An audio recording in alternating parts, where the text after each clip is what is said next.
Nunca imaginé que me encontraría de pie en medio de mi propio salón, temblando con una carpeta de fotos incriminatorias apretadas entre mis dedos sudorosos. En una sola noche, toda mi vida se había desmoronado. Unas horas antes me había invadido una inquietud difusa, nada parecido a la furia y el asco que me hervían por dentro, al darme cuenta de lo que tenía entre las manos. Se suponía que yo debía ser un marido cariñoso. Conocí a Jennifer desde que éramos adolescentes ingenuos en el instituto. Llevábamos 9 años casados. Habíamos pasado por los altibajos típicos, mudanzas importantes, deudas de estudiante, tropiezos profesionales, discusiones sobre a quién le tocaba doblar la colada, todo. Crecimos juntos, siempre codo con codo, afrontando los retos como un frente unido.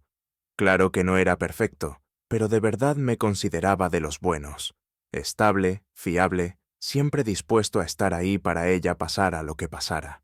Incluso cuando los años fueron duros y nos enfrentamos a la posible ejecución hipotecaria de nuestra casa, yo intentaba ser la roca, el firme que no dejaba que todo se viniera abajo. Pero en el momento en que pasé esas fotos una a una, todas las ideas reconfortantes que tenía sobre mi mujer, mi matrimonio, incluso sobre mi propia decencia, se hicieron añicos con un crujido ensordecedor en mi cabeza. El hombre en el que me estaba convirtiendo, despiadado, furioso, vengativo, me aterraba. Pero la traición en mi pecho era mucho más fuerte que la culpa que pudiera sentir por la fealdad que estaba a punto de desatar. Acababa de terminar un caso en el pequeño bufete donde trabajaba, con la cabeza martilleando tras un día de revisar contratos de una organización local sin ánimo de lucro. Mi trabajo no era glamuroso. Me dedicaba a disputas pequeñas, derecho contractual, ese tipo de cosas. Pero estaba orgulloso. Ayudaba a personas reales, no a corporaciones sin rostro. Intentaba mantener intacta mi brújula moral. Ese día encontré un sobre sencillo, sin marcas, esperándome en el cajón superior de mi escritorio. Era lo más extraño.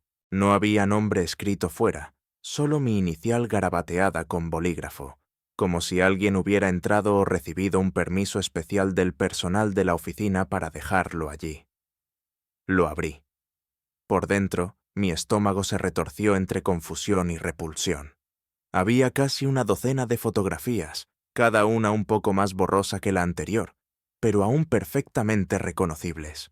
Imágenes de Jennifer con algo que parecía látex o cuero, arrodillada en un pequeño escenario frente a varios clientes, en un local tenue y elegante que se parecía más a un club fetichista exclusivo que a un simple club de striptease. En algunas fotos estaba con parejas mayores, 2 parejas, quizá más.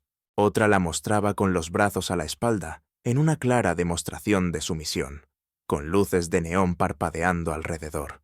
Las fotografías se volvían progresivamente más extrañas. Su rostro contraído en una sonrisa casi maníaca, un tipo de regocijo grotesco reflejado en sus ojos. Aquello no era simplemente bailar o desnudarse. Era el terreno de un club de intercambio, con espectáculos extraños para invitados privados. Aunque mi cabeza gritaba que podía ser una trampa o un montaje, la reconocí. La postura, la inclinación de su cabeza, la forma de su cuerpo, la línea de su mandíbula. Mi mujer. Las fechas impresas al borde de las fotos indicaban que eran muy recientes, de hacía 2 semanas, de 5 días antes, incluso de esa misma semana. Tantas emociones me golpearon a la vez. Confusión, traición, una torcida admiración por su capacidad de ocultar algo tan grande y una punzada de rabia sin filtro. No había una forma ordenada de procesarlo. Durante un instante me quedé junto a mi mesa, repasando una y otra vez las fotos como si fueran a transformarse en otra cosa. La visión se me oscureció en los bordes, por la ira que me subía por dentro. Volví a meter las fotos en el sobre, lo cerré con llave en mi escritorio e intenté controlar mi respiración. Tenía que confirmar si era real, y parte de mí quería reunir todas las pruebas posibles para que no hubiera escapatoria. En menos de 1 hora, llamé a un investigador privado que había contratado en un caso pro bono anterior. Era caro, Sí, pero necesitaba saber la verdad. Un único conjunto de fotos podía ser falso. O al menos eso me repetía en un intento inútil de seguir siendo ingenuo. Pero mis tripas me decían otra cosa. Si aquellas fotos eran reales, Jennifer llevaba una vida que ni en mis peores pesadillas habría sospechado. Esa misma tarde volví a casa, con la mente ardiendo. Jennifer no estaba. Una nota en la cocina decía que había salido de compras y que volvería tarde. Sin detalles, sin explicaciones, lo típico. Desde hacía unos meses se había vuelto cada vez más vaga sobre dónde iba, y había empezado a usar sujetadores y ropa interior que costaban más que nuestra compra mensual. Le hacía preguntas, pero ella las despachaba con sonrisas encantadoras o respuestas rápidas. Ahora me preguntaba si cada prenda era para aquellos desconocidos del club. ¿Quién sabe cuántos habrían tocado lo que ella reservaba para mí? Me daba escalofríos de repulsión. Pasé una noche tortuosa, saltando entre el insomnio y el delirio. Cuando al fin sonó mi teléfono a la mañana siguiente, era el detective. Me pidió que lo encontrara en un aparcamiento junto a un viejo restaurante a las afueras de la ciudad. Allí, dijo, me entregaría pruebas definitivas. Conduje con los nudillos blancos de tanto apretar el volante. En el restaurante lo encontré sentado en un reservado, con una pequeña carpeta delante. Me senté frente a él. Sin rodeos me entregó la carpeta y me dijo, lo siento.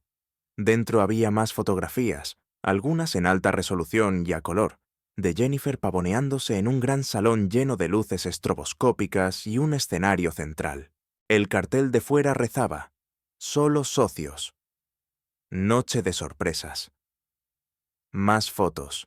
Jennifer saliendo con fajos de billetes en un bolso pequeño, Jennifer abrazando y besando a clientes mayores, Jennifer con un traje completo de látex que dejaba solo los ojos y la boca al descubierto. Y lo peor de todo, verla de pie en medio del escenario, con las muñecas encadenadas, interpretando una rutina humillante mientras el público vitoreaba. Las imágenes eran tan explícitas que tuve que obligar a mis ojos a seguir mirando. ¿Dónde es esto?, pregunté con la voz rota. Un club de intercambio exclusivo, respondió en voz baja el investigador. Hacen fiestas privadas para miembros adinerados. Por lo visto, lleva meses asistiendo un par de noches por semana. El estómago se me revolvía. Ella me decía que tenía papeles de actuación o trabajos extras. Y, mientras tanto, hacía eso por dinero. O quizá por placer. Me quedé mirando el remolino de café barato en la taza del restaurante, conteniendo las ganas de volcar la mesa de un golpe. Envíame todo lo que tengas, dije. Cada foto, cada marca de tiempo. Lo necesito todo. Él asintió con gesto sombrío. Siento que haya acabado así. No me bastaban las fotos. Una parte de mí, un impulso salvaje y primitivo, quería confrontarla en el acto, ver con mis propios ojos lo que estaba haciendo. Y, sí, quizá castigarla de algún modo por haberme convertido en un idiota. Estaba hirviendo por dentro, pero no podía delatarme, así que le dije que tenía un encargo nocturno y que no volvería a casa. En realidad, había organizado entrar en aquel club secreto como cliente de pago. El precio de entrada era desorbitado, pero tenía suficiente en mi cuenta, y me daba igual gastarlo todo con tal de poner un pie en aquel lugar repugnante. La noche señalada, un viernes, me presenté ante un edificio sin letreros, en una zona apartada tras un almacén viejo. Una fila de personas enmascaradas aguardaba junto a un portero alto y musculoso que revisaba tarjetas de socio. El investigador me había explicado cómo sobornar para que me dejaran pasar.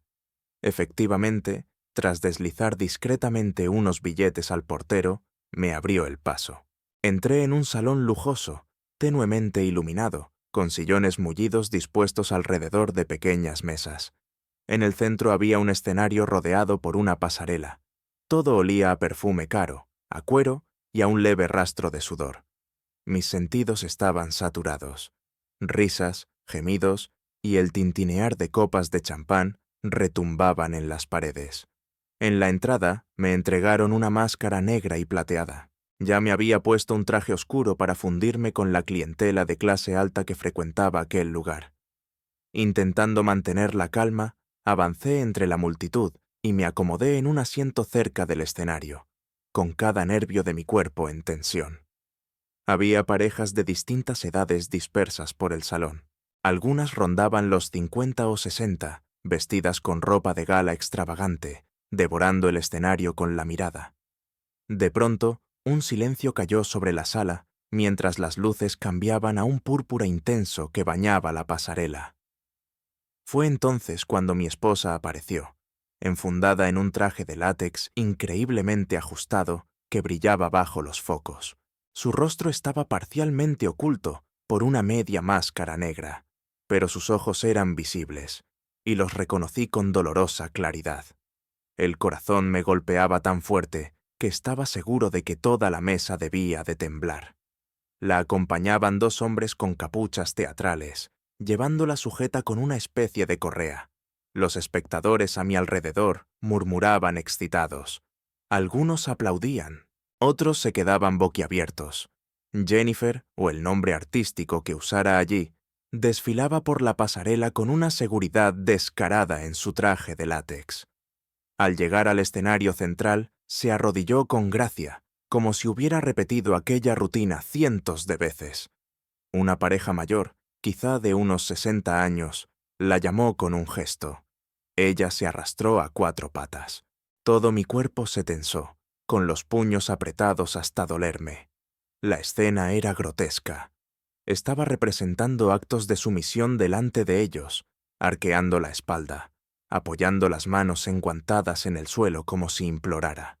La mujer mayor le entregó un objeto, parecía un juguete fálico, mientras el hombre reía.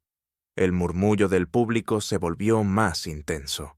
Jennifer colocó el objeto entre sus dientes, arqueando la columna de forma abiertamente provocativa. Era una escena tan retorcida y vergonzosa que mi mente apenas lograba asimilarla. Luego, los hombres encapuchados comenzaron a rodearla, ofreciendo un espectáculo aún más degradante para los asistentes. A ratos, ella levantaba el rostro hacia ellos, ejecutando lo que claramente era un show coreografiado que rozaba los límites de la decencia, o los había sobrepasado por completo.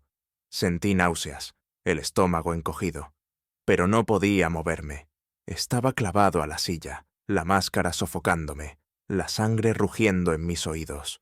Los minutos pasaban, cada uno más insoportable que el anterior. Cambiaron de rutina y, de rodillas, representaba extrañas pantomimas en las que dejaba que la pareja mayor le metiera dinero en los pequeños bolsillos del traje de látex o en el escote. Reía como si fuera el momento más excitante de su vida, y el público aplaudía. Yo no aguantaba más. Algo dentro de mí se rompió tan de golpe que casi me desmayé de rabia.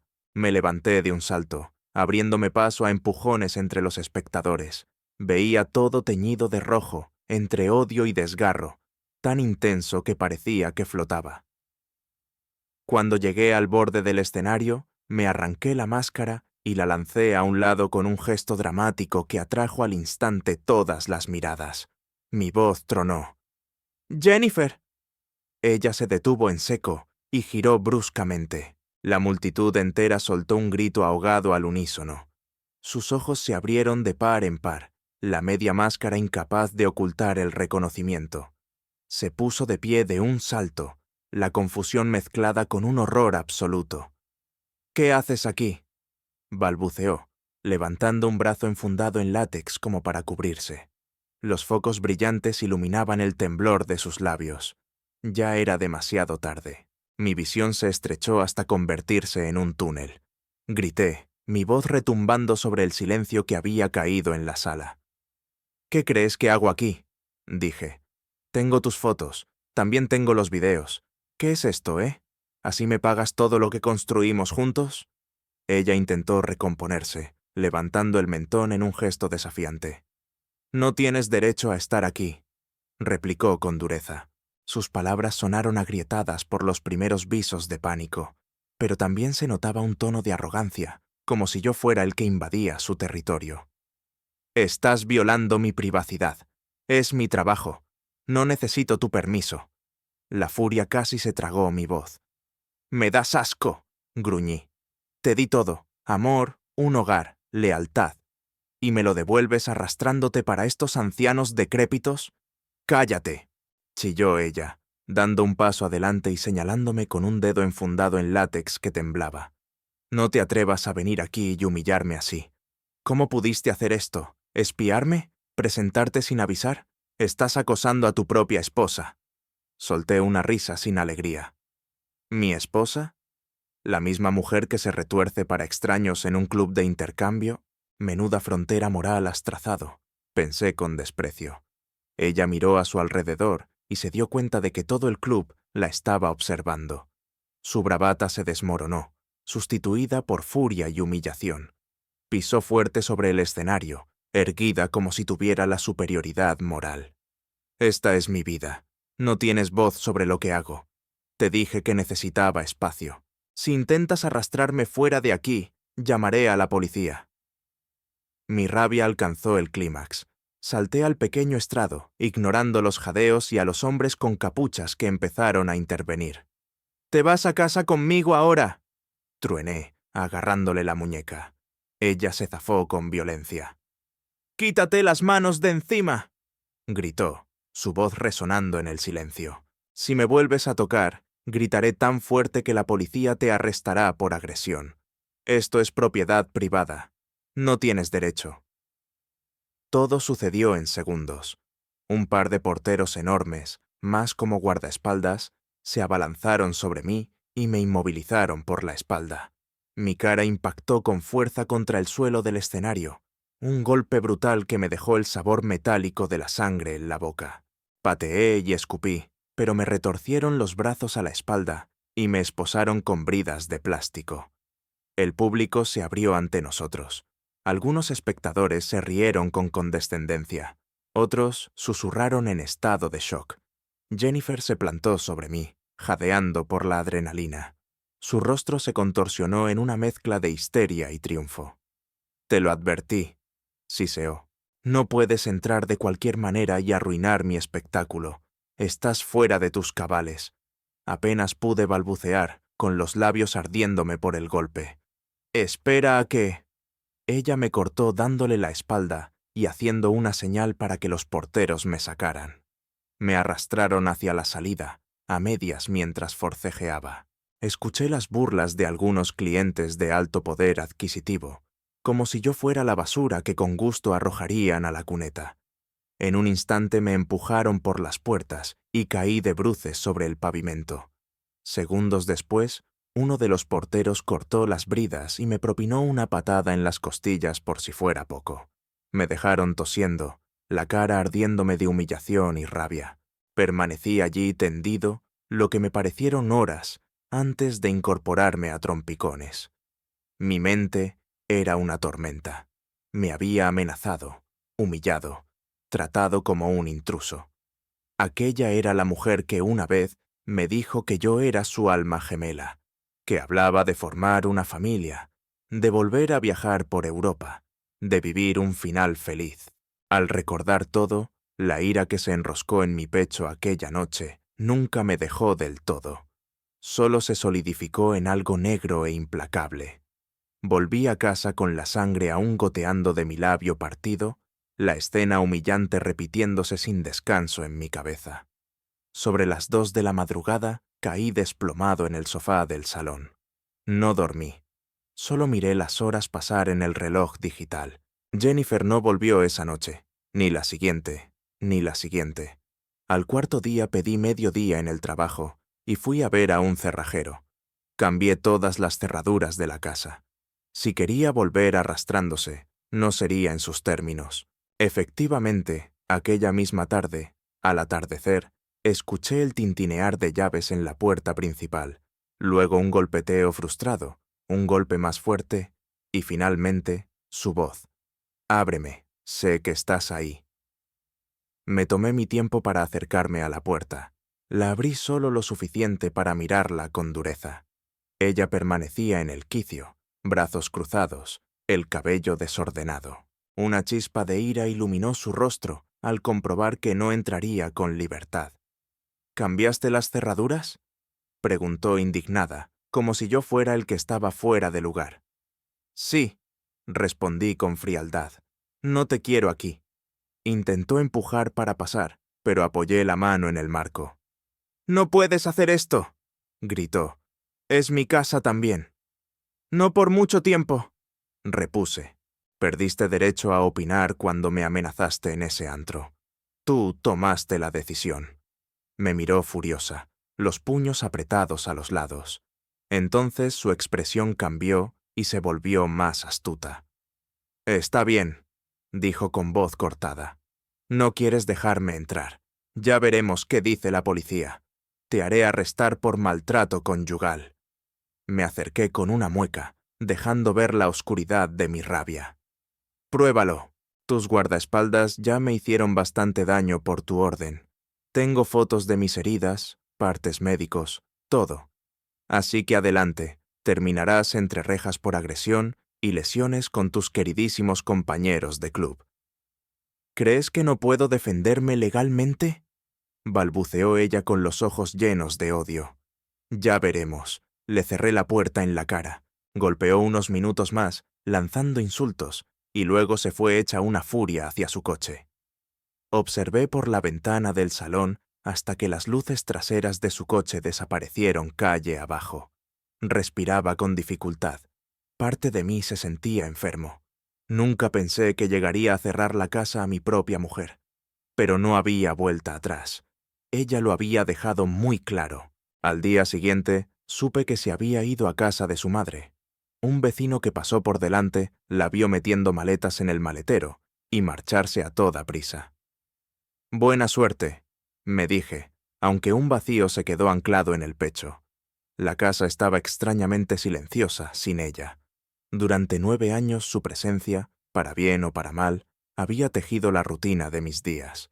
Ahora vagaba por habitaciones vacías, esperando media en broma que apareciera con esa sonrisa burlona o algún comentario altivo sobre mi violación de la privacidad. Pero no había tiempo para sentimentalismos. Tenía que moverme rápido. Ella había amenazado con acciones legales y era lo bastante astuta como para cumplir sus promesas. Tenía que hablar con un abogado. No podía confiar solo en mis conocimientos. Yo era especialista en contratos, no en divorcios complejos. Pedí cita con un letrado de familia recomendado por un compañero. Antes de salir, reuní cada resto de prueba: fotos, el expediente del investigador privado, los mensajes suyos cargados de arrogancia, en los que me amenazaba con graves consecuencias si arruinaba su carrera. Mientras cerraba la casa, el teléfono vibró. Un número desconocido apareció en la pantalla. Estuve a punto de ignorarlo, pero algo me empujó a contestar. Al otro lado, una voz femenina. «Hola, ¿es el marido de Jennifer?». Mi pulso se aceleró. «¿Quién pregunta?», dije. «Soy Nancy», respondió la mujer. «Trabajamos juntas en el club. Vi unas fotos tuyas una vez y reconozco tu cara de cuando irrumpiste. Necesito hablar contigo». Me quedé en silencio, los nudillos blanqueando alrededor del móvil. «No sé qué quieres», dije. «Tengo información», continuó Nancy con voz contenida. «Sobre Jennifer, sobre todo su entramado. Ella reclutaba a otras mujeres». «¿Reclutar?», pregunté, extrañado. Se acercaba a mujeres, esposas, novias. Las hacía venir a audiciones. Las empujaba a firmar acuerdos de membresía. Ella cobraba una comisión de sus ganancias y se jactaba de ello como si fuera motivo de orgullo. Dejó el club hace poco, pero se sentía culpable por muchas cosas que supo y guardó en silencio. Está dispuesta a contarlo todo si yo quiero. Mi corazón iba a 1000. Quedamos en un café modesto del centro, un lugar público donde no nos sintiéramos observados ni intimidados. Cuando llegué, Nancy ya estaba sentada en una mesa del fondo, vestida con unos vaqueros y un jersey, la postura tensa como si le preocupara ser reconocida. «Gracias por venir», dijo en voz baja, indicando que me sentara. «¿Por qué haces esto?», pregunté. Nancy suspiró. «Porque siento culpa», contestó. Jennifer me metió en ciertas actividades. No me enorgullece, pero necesitaba dinero. Al principio fue amable, me guió en el proceso. Con el tiempo me di cuenta de que lo disfrutaba por algo más que el dinero. Decía que le gustaba el poder. Susurraba que sentía una extraña excitación al enganchar a esposas desprevenidas en estas reuniones, llevarlas a territorios sexuales nuevos y quedarse con un porcentaje de sus honorarios. Y, ¿sabes qué? Se reía de lo despistado que era tu marido. Apreté la mandíbula. Se reía de mí, pensé. Quizá se reía no es la palabra exacta, dijo Nancy, con arrepentimiento en la voz. Más bien te ridiculizaba. Decía que nunca te enterarías porque estabas siempre ocupado con el bufete, trabajando a deshoras, o demasiado ingenuo para sospechar de tu adorada esposa. Cuando te enteraras, estaba convencida de que entrarías en pánico y volverías a sus pies tras sus amenazas. También decía que eras fácil de manipular. Lo siento. La sangre me hirvió, pero mantuve la calma. Quiero todas las pruebas que tengas, le dije. Cada mensaje, cada captura, cada video. Nancy asintió. Tengo conversaciones entre nosotras, capturas de pantalla donde ella habla de reclutar a estas mujeres. Y puedo declarar que nadie la obligó. Ella era la cabecilla. Además, estaba embolsándose grandes sumas, mucho más que lo que cobraba una simple artista. Orquestaba los acuerdos. Incluso se jactaba de usar ese dinero para comprarse muebles nuevos para la casa. Solté un suspiro, el corazón golpeándome en el pecho. Ella decía que era un proyecto secreto de televisión o cine. Nancy esbozó una sonrisa amarga. Eso se lo dijo a mucha gente, comentó. Irónicamente, no era solo por dinero. Le parecía divertido ser la estrella de esas fiestas. No era una vergüenza oculta ni un sacrificio a regañadientes. Estaba orgullosa. Mientras Nancy desplazaba mensajes en su teléfono, mostrándome hilos completos de conversación, imágenes e incluso pequeños clips de video, el estómago se me encogió. En uno de los videos se veía a Jennifer, claramente contenida por el alcohol, jactándose. Le dije que lo dejaba, pero ¿a quién engaño? No me basta con estas noches. Cerré los ojos. La última brizna de esperanza de que todo aquello fuera por pura necesidad se esfumó. ¿Por qué arriesgas todo contándome esto? Pregunté tras un largo silencio. Nancy se mordió el labio. Porque quiero salir de ese mundo. No quiero seguir viviendo con estos secretos. Intento hacer lo correcto. También sospecho que ella podría arrastrar mi nombre por el barro si esto llega a juicio. Déjame ayudarte. Estoy dispuesta a hacer una declaración formal. Ya no puedo callarme. Salí de ese café con un ardor en el pecho y un propósito claro. Jennifer había hecho algo más que engañarme. Me había humillado, se había aprovechado de mí y se había reído de mi ignorancia. Esto no iba solo de un divorcio, iba de venganza. Iba a enterrarla bajo consecuencias legales tan severas que se arrepentiría de haberme cruzado. Contraté a mi abogada de divorcios, una mujer de mirada dura llamada Bárbara, especializada en casos de alta conflictividad. Bárbara era mayor, afilada y sin tonterías. Cuando le presenté la montaña de pruebas, fotos, mensajes, vídeos y la disposición de Nancy a testificar, se arqueó una ceja. Podría intentar presentar la demanda primero, dijo. Sobre todo si es tan vengativa como dices. Estaremos listos. Y, efectivamente, ni una semana después me notificaron formalmente de una demanda de separación y una querella civil acusándome de maltrato conyugal, intimidación y abandono de un menor. Un menor. Se me subió la sangre a la cabeza cuando lo vi. La denuncia de Jennifer alegaba que yo me había negado a colaborar con una hija de 11 años, asegurando que aquella niña era biológicamente mía y que yo era un padre irresponsable. En los 9 años de matrimonio, jamás había oído rumores sobre una niña. Sí, Jennifer era 2 años mayor que yo en el instituto y había cierto lío con su curso, pero lo atribuía a asuntos personales o familiares. Todo encajó de pronto. Debió dejar los estudios por un embarazo y volver más tarde sin decírmelo. Me estaba intentando retratar no solo como un maltratador, sino como un padre que negaba a su hija secreta. La situación era grotesca e insana, pero si algo había aprendido, era que a Jennifer le encantaban los planes extraordinarios.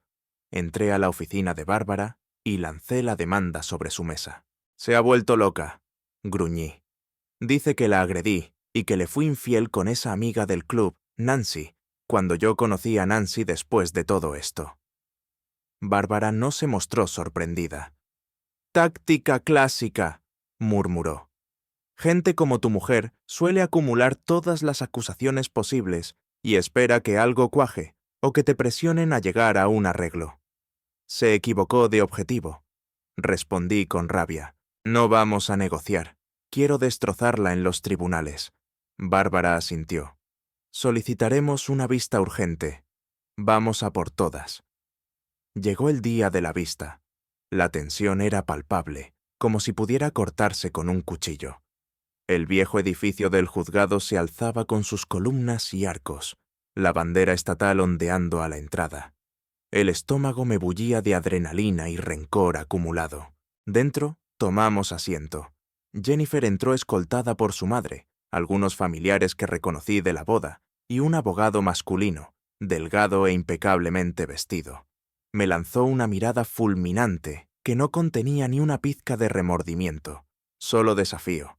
A su lado había una niña joven, de unos 12 años, con rasgos que efectivamente recordaban a los de Jennifer. Fue un esfuerzo no mirar fijamente, no dejarse atrapar por la idea de que quizá Jennifer había tenido a esa niña y jamás me lo contó. Una vez todos se sentaron, la juez, una mujer severa de cabello gris y corto, entró. Nos pusimos en pie y luego nos sentamos. El letrado de Jennifer abrió con un torrente de acusaciones. Mi representada ha sido víctima de maltrato doméstico reiterado, conducta controladora y, en el giro más escandaloso, una absoluta negativa por parte de su marido a mantener a su propio hijo. Dijo: «Tenemos fotos que prueban que este hombre frecuentaba a una conocida del mundo adulto y fue visto en una confrontación en el local donde mi clienta trabajaba para contribuir a la hipoteca. Él la sacó por la fuerza, causándole angustia y lesiones. Además, cambió las cerraduras y la dejó sin hogar ni recursos. Solicitamos pensión compensatoria, pago por manutención de la menor y una indemnización por daños emocionales».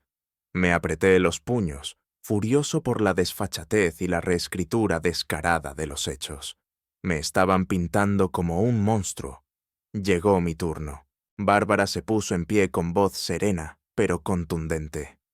«Su señoría, estas alegaciones no se sostienen. Contamos con pruebas exhaustivas. Mi cliente no tenía conocimiento alguno de la existencia de esa menor. No hay comunicación ni reconocimiento de paternidad durante casi una década de matrimonio. Además, tenemos documentación de quién infligió realmente el daño. Amenazas verbales, dirigidas contra mi representado, y agresiones físicas llevadas a cabo por empleados del establecimiento donde la demandante trabajaba. La señora ha publicado en redes sociales sobre sus noches exitosas, sin mostrar en ningún momento temor. Solicitamos al tribunal que examine nuestras pruebas». Bárbara presentó entonces el expediente del investigador privado, los registros de mensajes facilitados por Nancy y las fotos de mis lesiones tras la agresión de los guardaespaldas del club. Para rematar, indicó al fondo de la sala.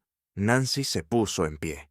Cayó un silencio cuando Nancy se acercó al estrado. El rostro de Jennifer se descompuso, perdiendo color. Claramente no esperaba que Nancy testificara contra ella. La madre de Jennifer mostró confusión y rabia. El abogado de Jennifer hojeó sus apuntes y la jueza dio la palabra a Nancy. Con voz firme, Nancy relató cómo Jennifer reclutaba activamente a otras mujeres casadas para el club a cambio de un porcentaje de sus ganancias. Cómo decía que no pensaba dejarlo porque adoraba la adrenalina y el dinero extra. Cómo solo empezó a lanzar acusaciones de coacción cuando su marido descubrió la verdad. cómo se jactaba de la supuesta ignorancia del esposo y de que sería fácil de manipular. Nancy también confirmó que yo, el marido, conocí a Nancy solo después de que las fotos se filtraran. La fotografía mía con Nancy en un café fue con el fin de recabar información. No hubo aventura, no hubo relación romántica. Cuando Bárbara reprodujo un breve audio que Nancy había grabado de Jennifer, jactándose de exprimir el dinero de ingenuas esposas de barrio, todo el tribunal se tensó. Algunos familiares de Jennifer soltaron un grito ahogado, mientras su abogado la fulminaba con la mirada. Finalmente, Bárbara dirigió la atención del tribunal a los extractos bancarios, obtenidos en el proceso de descubrimiento, que mostraban los grandes depósitos de Jennifer procedentes del club, prueba clara de que no se había quedado sin recursos. Había guardado miles de dólares. Durante todo aquello, Jennifer parecía encogerse cada vez más en su asiento, su arrogancia desintegrándose. Su abogado tartamudeó algunas objeciones, pero las pruebas eran demasiado sólidas. La jueza exigió una explicación sobre la supuesta niña. ¿Por qué no había prueba de paternidad, ni mención alguna en registros oficiales durante años? Jennifer no respondió. Su madre intentó intervenir, pero la jueza la mandó callar de inmediato. Cuando la jueza habló por fin, la tensión crujió en la sala como un cable eléctrico a punto de estallar. Tras revisar las pruebas y escuchar los testimonios, este tribunal determina que las acusaciones de maltrato carecen de fundamento. Además, hay amplia documentación de ingresos sustanciales no declarados por parte de la demandada. Su solicitud de pensión compensatoria queda denegada. Con respecto a la menor, continuó, no se ha presentado evidencia alguna de que el señor sea padre legal ni biológico. Si la demandante desea sostener esa reclamación, será necesario un procedimiento aparte y una prueba de paternidad. Tal como están las cosas, la petición de manutención queda descartada. Este tribunal concede el divorcio. A partir de ahora, ambas partes quedan legalmente separadas. Me quedé allí de pie, con el pulso rugiendo en mis oídos, todo el cuerpo rígido por la oleada de emociones. Los últimos instantes se alargaron eternamente, mientras Jennifer evitaba mirarme, su rostro inmóvil como una máscara. El silencio en la sala era eléctrico, como si algo aún pudiera estallar. Alcancé a ver la expresión de su madre. Indignación, decepción, un torbellino de confusión. La niña que la acompañaba miraba al suelo, con las mejillas encendidas. El abogado de Jennifer cerró el maletín con un suspiro resignado. El golpe del mazo resonó. Se levanta la sesión. Exhalé un aire que sentía retenido desde hacía días, semanas, tal vez años. Mi mente bullía con 1000 pensamientos, entre la euforia, la rabia y una extraña sensación de victoria vacía. En el rabillo del ojo, vi que Jennifer me lanzaba una última mirada, mezcla de desprecio, traición y un destello de miedo. Por primera vez percibí que sabía que había perdido, que sus ilusiones se habían derrumbado, que todas sus amenazas, manipulaciones y su doble vida secreta al fin la habían alcanzado. No dije nada. Dejé que aquel momento se mantuviera, espeso y sofocante, sin apartar mis ojos de los suyos, hasta que se giró bruscamente y se marchó con su familia a cuestas. El corazón me retumbaba como un tambor de guerra, cada latido repitiendo el juramento que me hice a mí mismo. Nunca más permitiría que ella, ni nadie, torciera mi vida hasta convertirla en una pesadilla. No hubo epílogo perfecto, ni sensación dulce de cierre. La tensión flotaba en el aire, pesada y amarga, mientras todos salíamos de aquella sala de juicios, curtidos por la batalla, cargando secretos y resentimientos que quizá nunca se resolverían del todo. Pero para mí terminó allí, en ese instante, en el filo cortante entre la furia y la amarga satisfacción.